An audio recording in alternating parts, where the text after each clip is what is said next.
I've decided to put both Sega portables that Sega did in the 90s together into one clip and call it Sega Portables.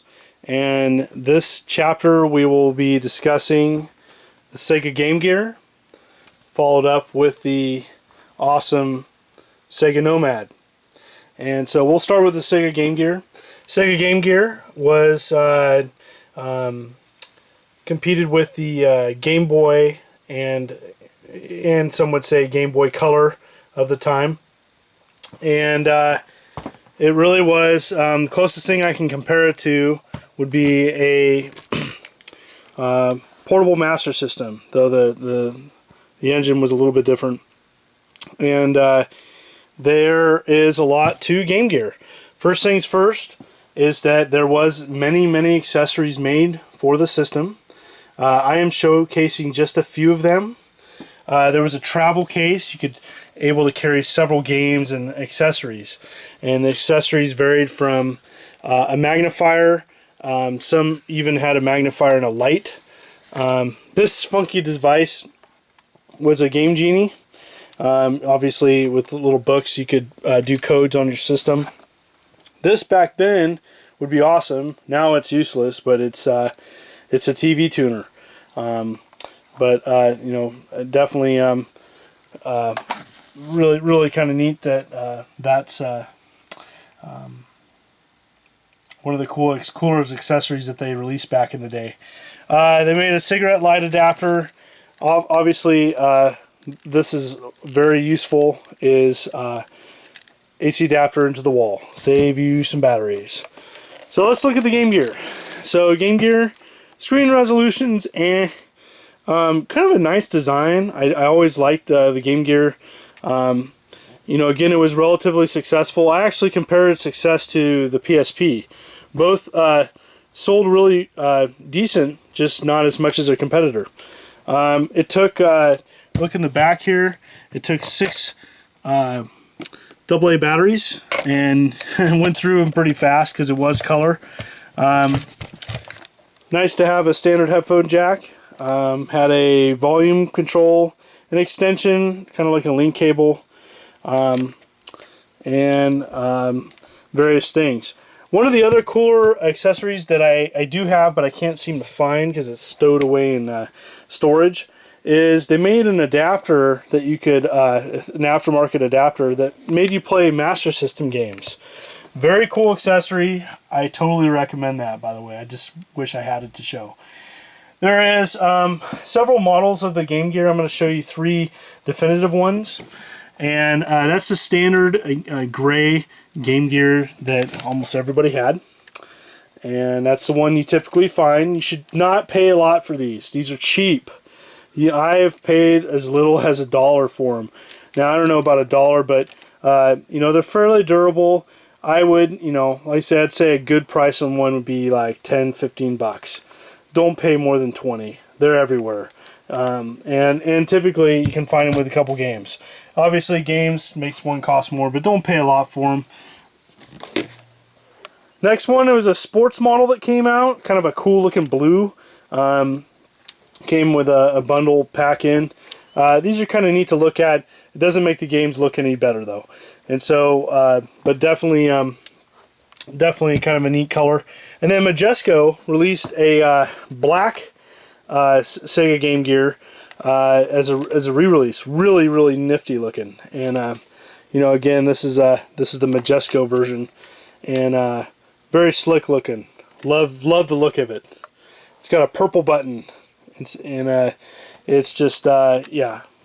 They should have made the Game Gear originally like that. Would have maybe sold better. On to the games. Gosh, games for Game Gear. I have all my games. Now I'm only 6 games short of a US loose collection. I actually got all this. This is a crazy story for of scores. When Game Crazy was liquidating their Game Gear collection, and I found a forum online saying that they're all going to be $1. I found a place that literally had 2 garbage bags full of Game Gear games, and I got them all for $1. But anyways, Game Gear had a ton of games. They had literally well well in the 200s release. I don't know specifically how many, but I'm going to show you what I think matters.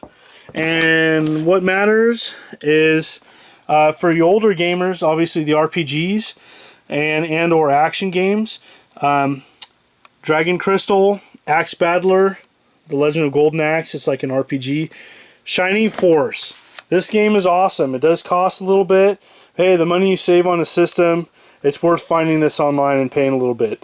Excellent, excellent, excellent. If you're a Shining Force fan, get this game.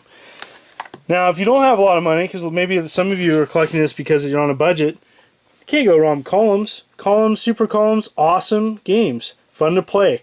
Who cares if the graphics are a little bit blurry? It's still Columns. It's still fun. Bust a Move. Bust a Move. Good version of it. I like playing this version. Good portable. And then often overlooked puzzle game, Pack Attack. It's pretty much Pac-Man version. Kind of a cross between Columns and Tetris. Pretty neat. Now, they made a ton of Sonic games for this system. These are just some of them. These aren't even all of them. They even made a racing game called Sonic Drift and Drift 2, I do believe. Some of the harder to get ones, Sonic Labyrinth. Also, Tails had its own adventure called Tails Adventure. Sonic 2, Sonic Chaos, Sonic Labyrinth, Sonic Triple Trouble, Sonic Tails Adventure. I do believe they even made a Sonic 3D. All good. Mega Man. Mega Man, this is another uncommon game for the series, for this kind of rare Mega Man appearance on the Sega game. Now, import, the Genesis had a Mega Man, but the US didn't, so this is the only Sega version of Mega Man that you can get on the Game Gear. And so there's some other Mega Mans on the Saturn, but again, we're talking Game Gear. This is the only appearance. Pretty good. Recommend it. It goes some classics, Wonder Boy and the Dragon's Trap, awesome game. Super Space Invaders, they made original Wonder Boy. This game, Master of Darkness, kind of like a Castlevania ripoff, kind of neat, fun to play. They made Shinobi, they made Shinobi 2, and you know, there's also some awesome fighting games, believe it or not, on the Game Gear for what it is. Samurai Showdown and Fatal Fury Special are excellent, excellent adaptations. Now they, you know, take it with a grain of salt. You know, these are, you know, scaled down versions of it. But if you can deal with that and look at the gameplay, it's pretty good. They made Fantasy Zone. They made Battletoads. One of my favorites, Ren and Stimpy, Quest for the Shaven Yak. Awesome, awesome, awesome game. Get it. Good.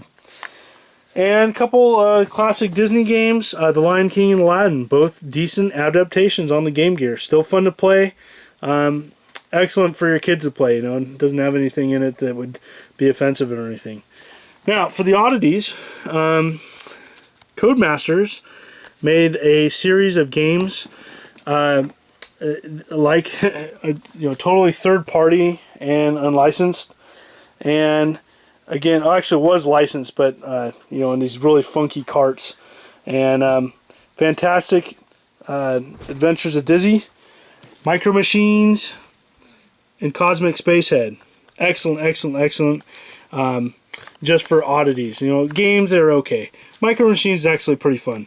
Micro Machines on any system is pretty fun. Anyways, on to the Nomad. Now, this is the definitive Sega portable. This is a Sega Genesis that you can carry around with you. And let me tell you, why is it important that you should get a Nomad? Easy. You want to test Sega Genesis games at flea marts and thrift stores? Take it with you. See a game, don't know whether you like the game or not, pop it in, and watch the people look at you and say, what the heck is that? Because they haven't seen one in 15 years. Let alone, even back then, people, I'd pull this out at a yard sale and people go, what the heck is that? I've never seen that. That's awesome. So, what is a Nomad? Nomad is a portable Sega Genesis. You can go hook it up to a television set using a standard Genesis 2 AV cable. Also takes a standard Genesis 2 power source. It does take a second controller. This is the ultimate hotel machine. You go on a trip and you want to take a rad system, take this. Hook it up to the TV. Play it in your hotel room waiting for your, you know, boring conference for work or something. This is awesome. Built-in 6-button controller. Nice sleek design. Also, cool thing is, again, you can plug it in, save batteries. You can get rechargeable battery packs for them. This is what the standard battery case did. Took a ton of batteries. Again, used a lot of batteries, but totally recommend the system. Here's the box that it came in, and also the instruction manual and cases. But again, that's a good cheap portable. Totally recommend collecting the Game Gear because there was a ton of games.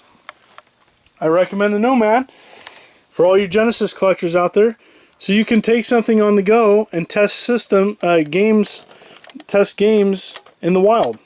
Totally awesome. This is John. Hope this helps you collect portables. Thank you very much for looking at this video.